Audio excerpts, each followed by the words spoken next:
Meus amados irmãos e irmãs, eu quero saudá-los com a graça e a paz do Senhor Jesus. Alegria estar aqui, obrigado pela oração, presbítero Cleverson. Agradeço muito ao Conselho da Igreja, o pastor Roster, pelo privilégio de nos convidar, a mim e a Gislane, minha companheira. Somos casados há 35 anos, temos um casal de filhos e um netinho, o Gabriel. E a boa notícia que a Thalita nos deu, que está grávida novamente, então vem aí o Nicolas, né? Então, 2 netinhos aí, graças a Deus. Meus amados irmãos, eu quero convidá-los para que abramos a palavra de Deus no Evangelho de Lucas, no capítulo 14. O Evangelho de Lucas, capítulo 14, a partir do versículo 25. Evangelho de Lucas, capítulo 14, versículo 25.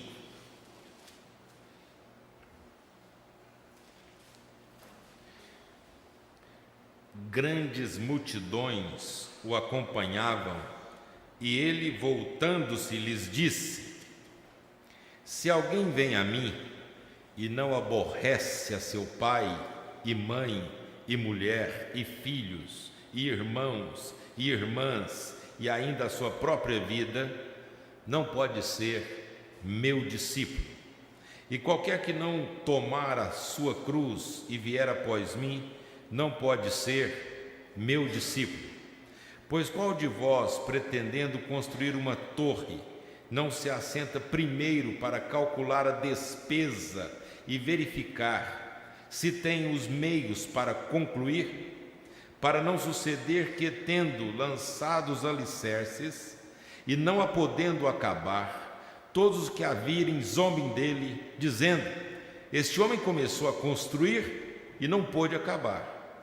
Ou qual é o rei que, indo para combater outro rei, não se assenta primeiro para calcular se com 10.000 homens poderá enfrentar o que vem contra ele com 20.000? Caso contrário, estando o outro ainda longe, envia-lhe uma embaixada pedindo condições de paz.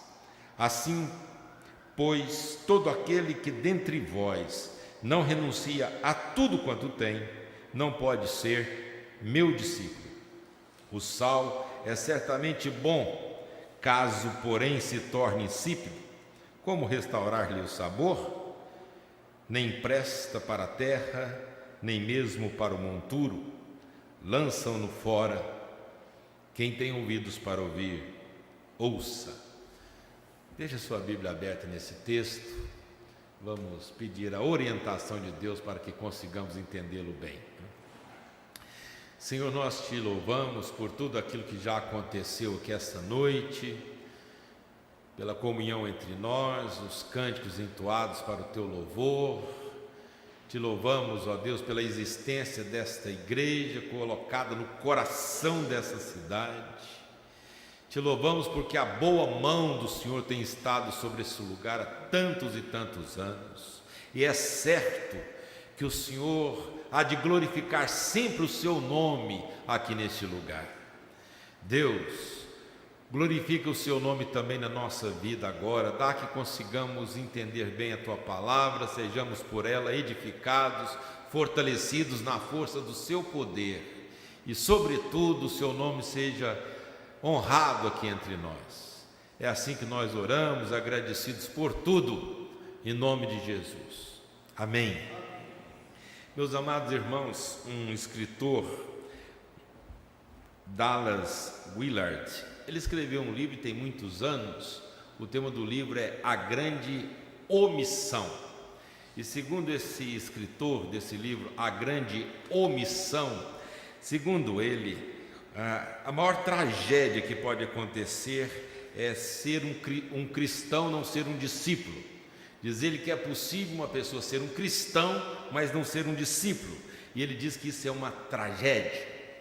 Veja, meus irmãos, aqui nesse texto que lemos, no capítulo 14, do versículo 25, a Bíblia diz que grandes multidões seguiam Jesus, acompanhavam Jesus. E esse verbo acompanhar significa meramente estar juntos, dá a sensação de que aquela multidão, de certa forma, incomoda Jesus, porque era uma grande multidão que o acompanhava, mas não o acompanhava como ele gostaria que fosse, porque o verbo que aparece aqui para acompanhar significa acompanhar sem nenhum compromisso, apenas para assistir. Quem sabe o que vai acontecer? Haverá, quem sabe, aqui um tipo show de fé, em que ele vai fazer alguma coisa. Vamos acompanhar.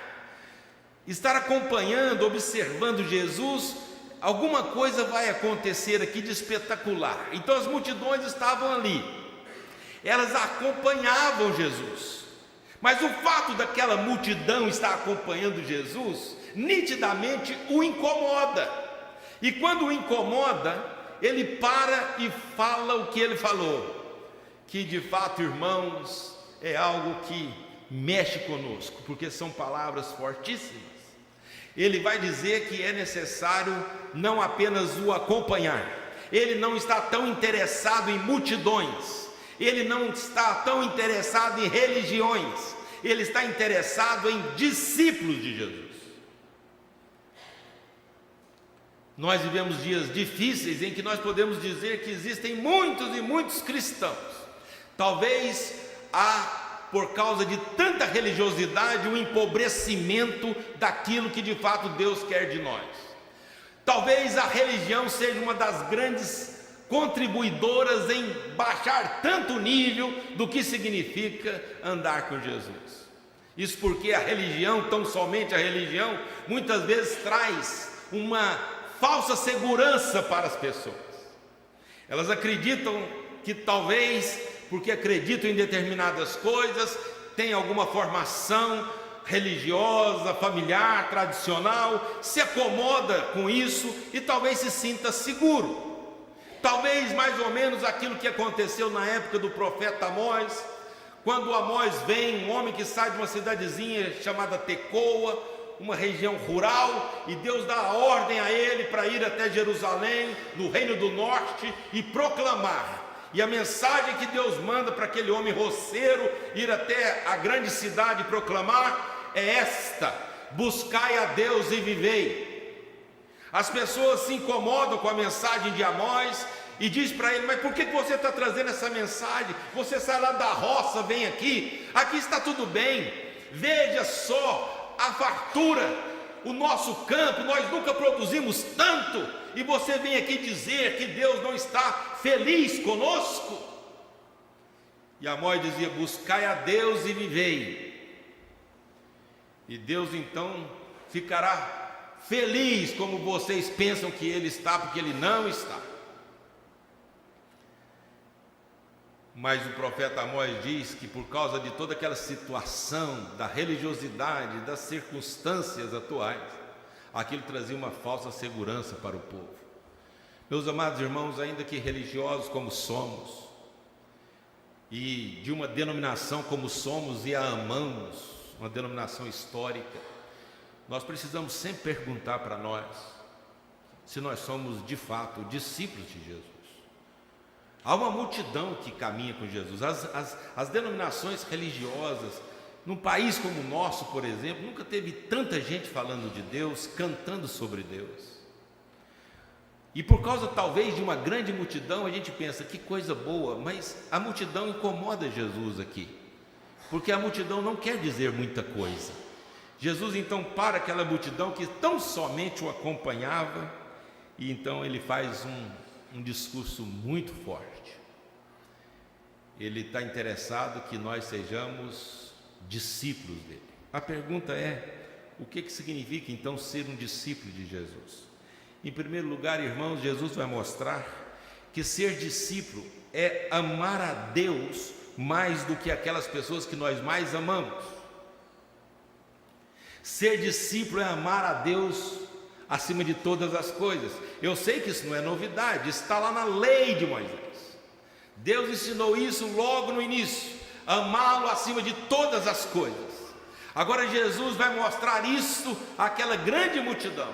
Ele diz que para que nós fôssemos discípulos e não meramente espectadores, ele diz que nós precisamos amar a Deus mais do que as pessoas que nós mais amamos. Ora, quem é que nós mais amamos? Os nossos familiares. Não há ninguém que nós amamos mais do que as pessoas que Jesus relaciona aqui. E quando ele diz pai, mãe, irmão, cônjuge, filho, ele traz um impacto ao coração daqueles que estão ouvindo, porque nós amamos essas pessoas mais do que tudo. Muitas vezes um pai até idolatra o próprio filho. Nós amamos muito essas pessoas. Eu amo a minha esposa Gislane. São 35 anos e alguns meses de convivência. Eu amo os meus filhos, amo os meus netinhos. Sou filho caçula de uma família relativamente grande. Até a pré-adolescência eu dormia com os meus pais. Nós amamos família.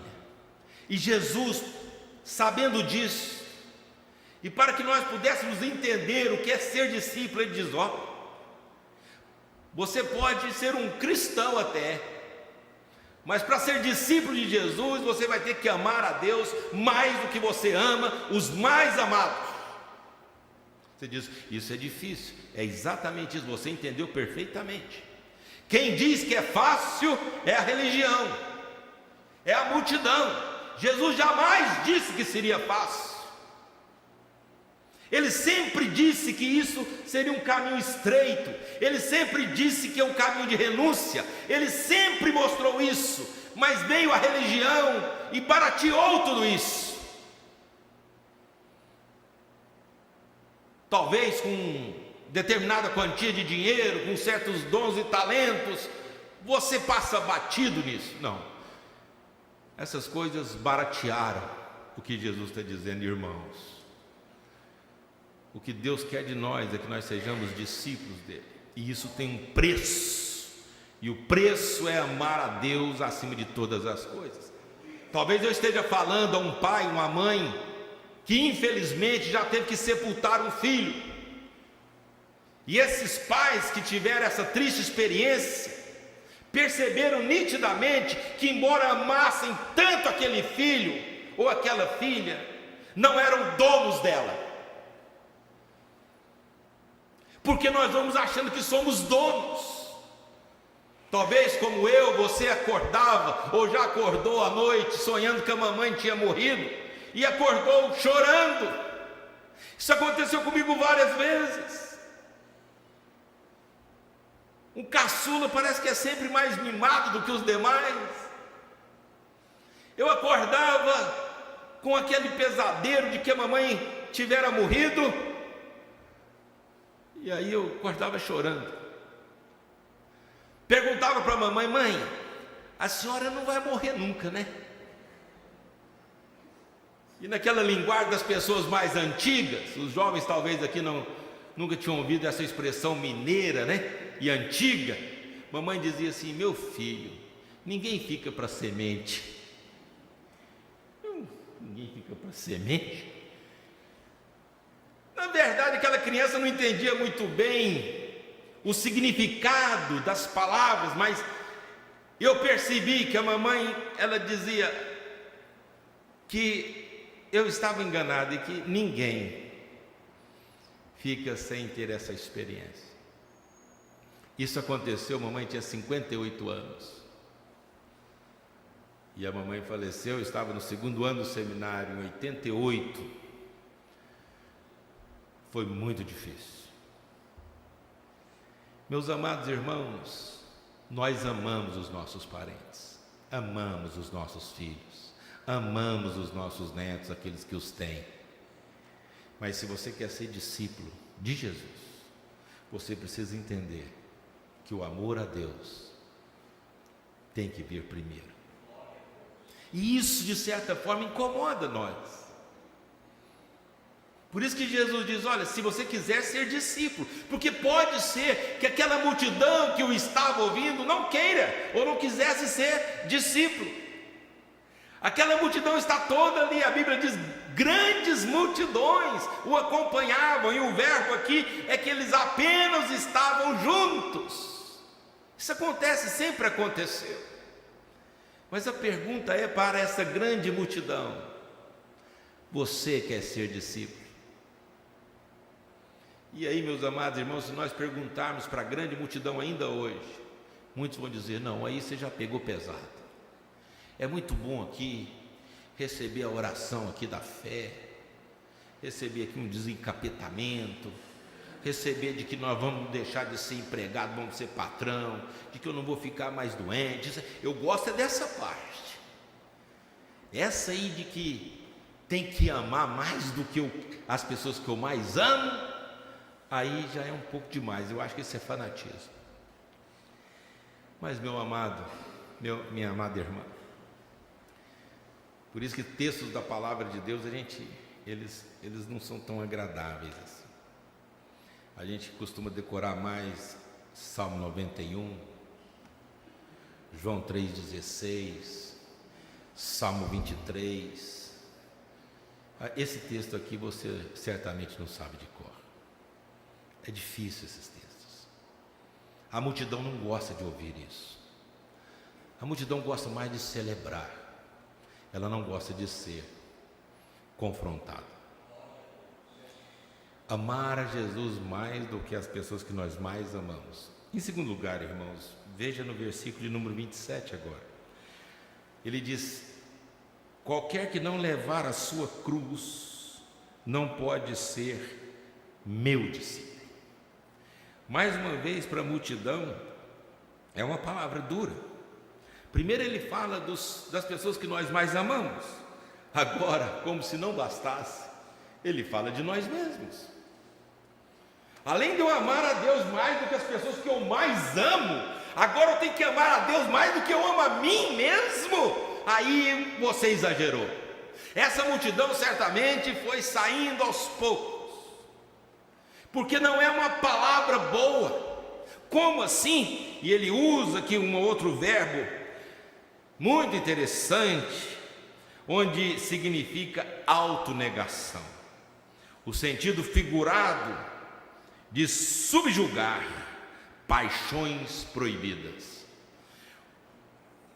Stauros significa exatamente isso, que amar a Deus, ou se eu quero ser discípulo de Jesus, eu vou ter que subjugar as minhas paixões. Meus amados, nós nos apaixonamos facilmente. A gente se apaixona por qualquer coisa. As paixões, a palavra de Deus fala sobre essas paixões.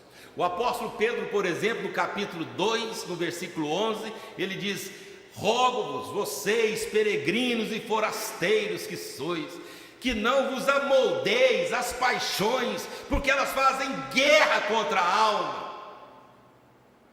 Pedro está dizendo: se você se apaixonar por coisas proibidas, você que é um peregrino e um forasteiro, você vai ter guerra na alma. Imagina isso. O que é guerra na alma? Isso leva uma pessoa a ficar doente. Isso é depressão, angústia, isso é morte. Guerra na alma. Mas Pedro diz: então, peregrino e forasteiro, não se apaixone por coisas proibidas. Porque veja, você é um peregrino e forasteiro, você tem uma missão. Você se apaixona por algo proibido, você vai perder o foco, você vai perder o seu objetivo. Então, ainda que você tenha muitas coisas, ainda que você, peregrino e forasteiro, você prospere neste mundo, ainda que você tenha tantas coisas, preste atenção, porque o seu objetivo é um só. E tudo que Deus te der, toda intelectualidade, todo poder financeiro, toda beleza física, tudo que Deus te der, será tão somente para você cumprir sua missão. Então você não se apaixone nem mesmo pelas bênçãos que Deus te der, porque essa é a nossa dificuldade. É como aquele menininho que fez aniversário e a titia deu lá para ele um brinquedinho, todo mundo lá, os priminhos correndo e dá um presentinho para ele. E criança, você sabe como é, ela pega ali e já abre direitinho, nossa, e gostou demais, e já saiu correndo, e a mãe fala assim: meu filho, volta aqui. A tia fala: deixa ele. No outro dia está lá: mas que brinquedo maravilhoso. E a mãe pergunta assim: quem é que te deu, filho? Quem deu?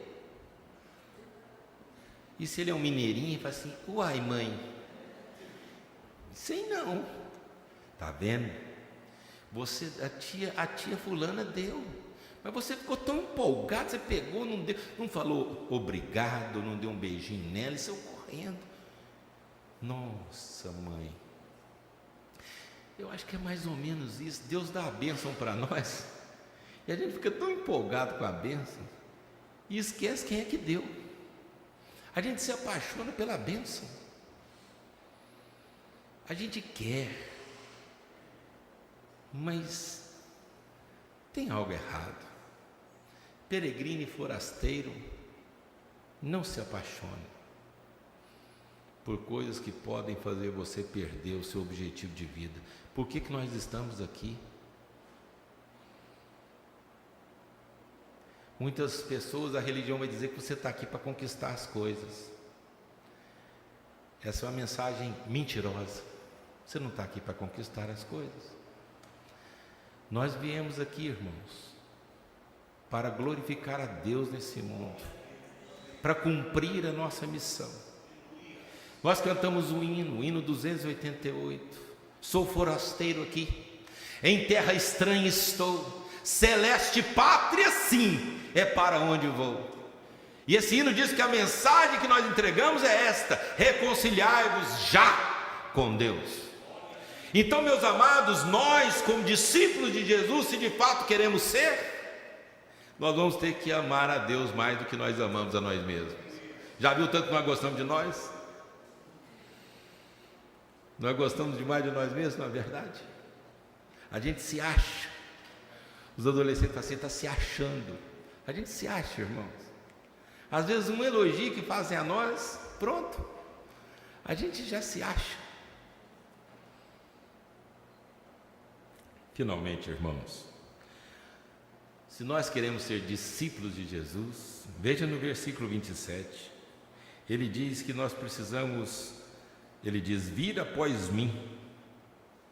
Se a gente não for após Jesus ou seguir Jesus, ele diz: você não pode ser meu discípulo. Talvez você pode ser um religioso, pode ser alguém que faça parte de uma denominação religiosa, isso não é difícil.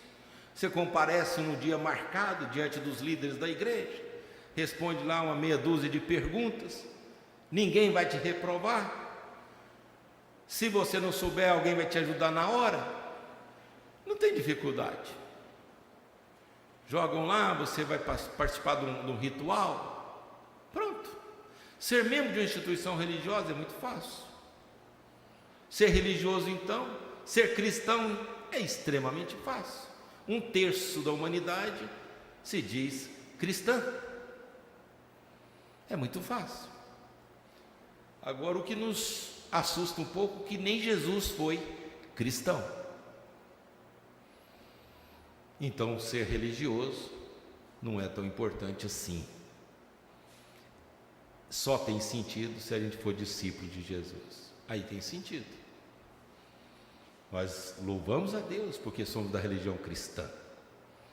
Mas, meus amados irmãos, como diz aquele autor do livro A Grande Omissão, a maior desgraça é ser um cristão e não ser um discípulo de Jesus. Eu quero concluir, irmãos, dizendo que a cruz, ela era vista como um instrumento conhecido como a mais vergonhosa punição.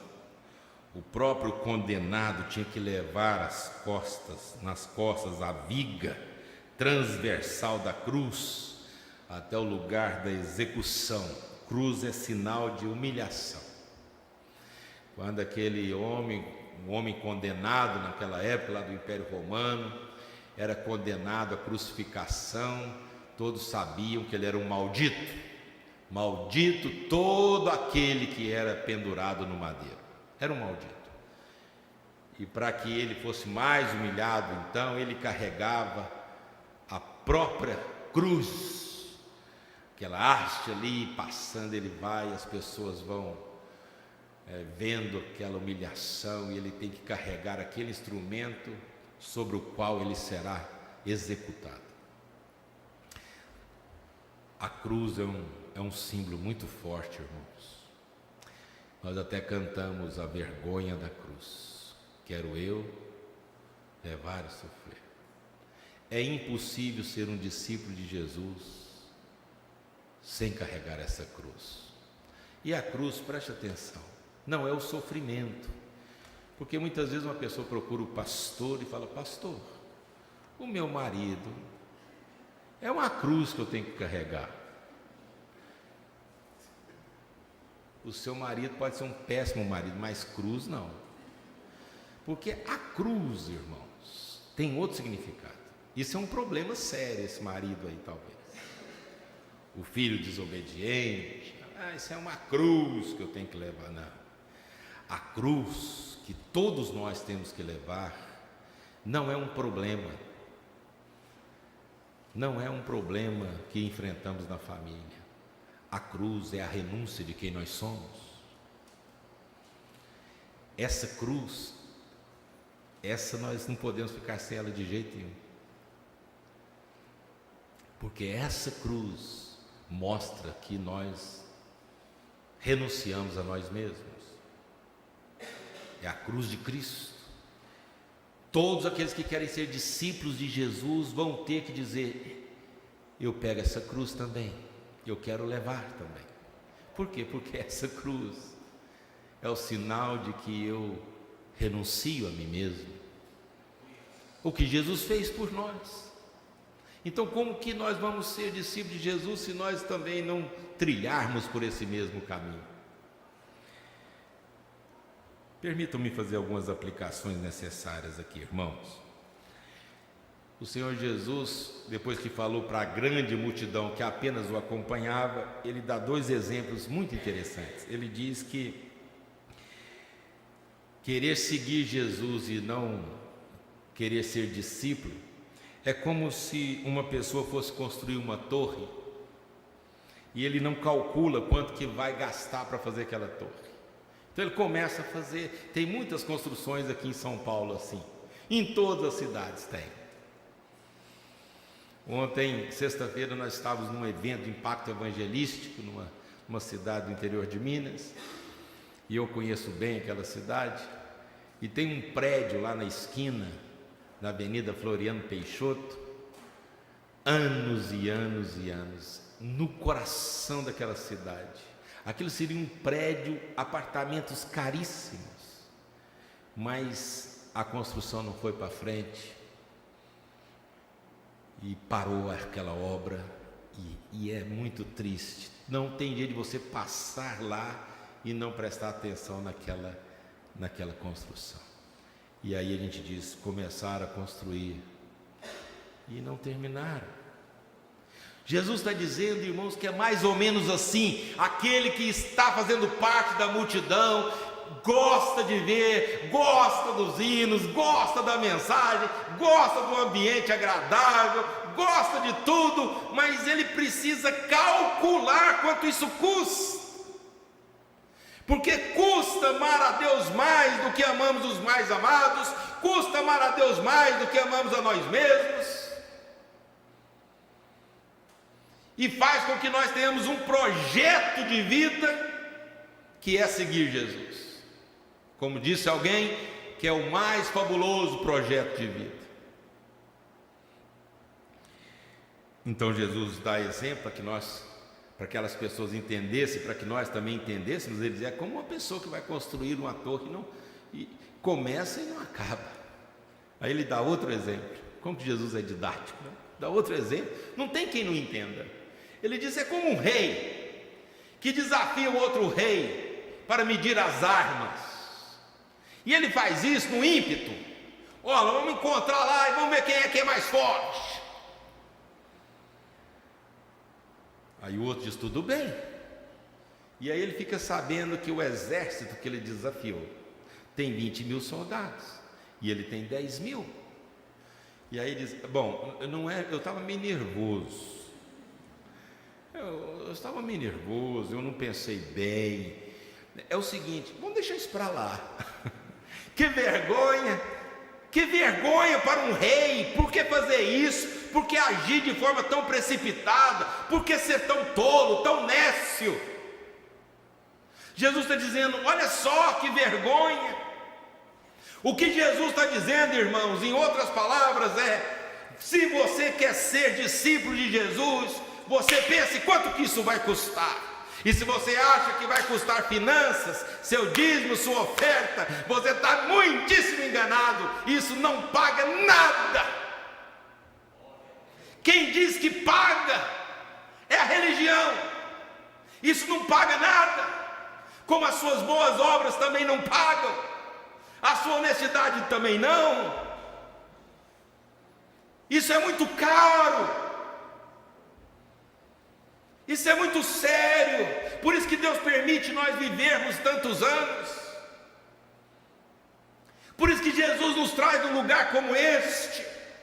Por isso que Ele não desiste de nós, está sempre insistindo conosco, falando ao nosso coração, dando a nós oportunidades, porque Ele nos ama, com amor eterno. Ele quer que nós entendamos que não há sentido na vida se nós não formos discípulos dele, e Ele quer que nós entendamos que isso tem um custo.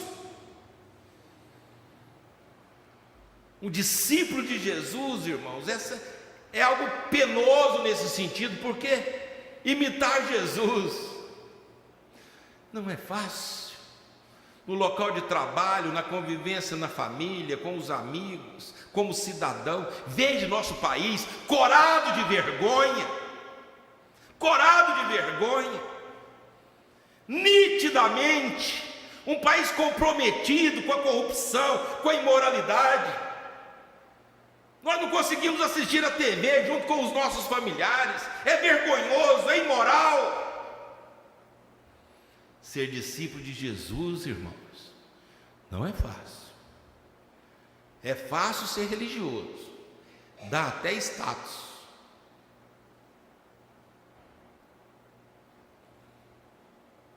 Tem artistas, tem um punhado de coisa. A religião, ela consegue abraçar tudo. Por isso que Jesus para aquela grande multidão e diz, olha, se você quiser ser meu discípulo. Eu quero concluir, irmãos, mostrando o que ele fala nos versículos 34 e 35. Mais uma vez, Jesus usa uma metáfora maravilhosa, que qualquer um entende. Ele conclui dizendo, olha, o sal é bom. O sal é bom. Nós sabemos que muito sal não é bom, né? Pressão arterial que o diga, né? O que Jesus está querendo dizer são as qualidades positivas do sal. Ainda mais naquela época. Conservar alimentos. Principalmente conservar alimentos. Jesus diz, olha, mas o sal que é bom, ele só tem sentido se ele não for insípido. Porque se ele for insípido, ele não serve para nada, a não ser jogado nas ruas para um tipo de pavimentação, para que todos pisem sobre, mas não tem mais valor. Meus amados irmãos, que Deus nos dê graça. O Espírito Santo de Deus aplica essa palavra no nosso coração.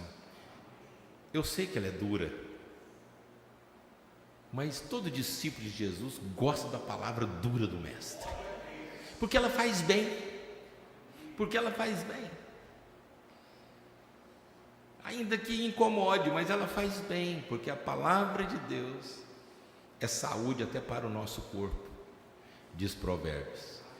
Deus nos abençoe, que nós amemos a Deus mais do que as pessoas que nós mais amamos, que nós amemos a Deus mais do que amamos a nós mesmos, que nós tenhamos o nosso projeto de vida, que é imitar, seguir Jesus, para que tudo na nossa vida tenha sentido, para que comecemos a construir uma torre e cheguemos ao final dela, para que o inimigo desafiado seja vencido e para que nós possamos dar sabor a essa sociedade que nós estamos inseridos, e tudo será para a glória de Deus. Fica em pé, deixa eu orar com você.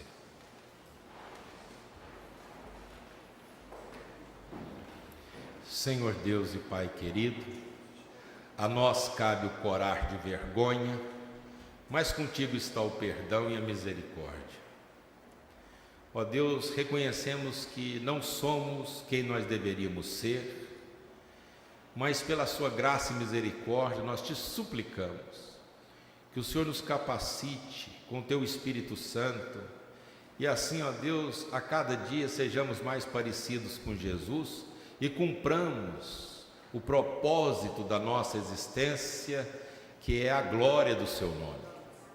Põe a sua mão sobre nós, Espírito Santo de Deus, glorifica o nome de Jesus na nossa vida, dá-nos forças, ó Deus, para obedecermos ao Senhor. Te agradecemos por toda a família que o Senhor tem nos dado, te agradecemos pelas conquistas que pessoalmente o Senhor tem nos dado, mas, Senhor, nós submetemos tudo isso ao grande amor do Senhor e confessamos que um bem maior não possuímos, senão a Ti somente. Que o Senhor é tudo para nós, o Senhor é o arrimo da nossa sorte, o Senhor é o nosso quinhão, o Senhor é o nosso único Salvador. Nossa vida pertence ao Senhor e queremos que o Seu nome seja glorificado em nós. Faz isso, Senhor, nós te suplicamos, em nome de Jesus, o nosso Mestre querido, o nosso único e suficiente Salvador. Amém.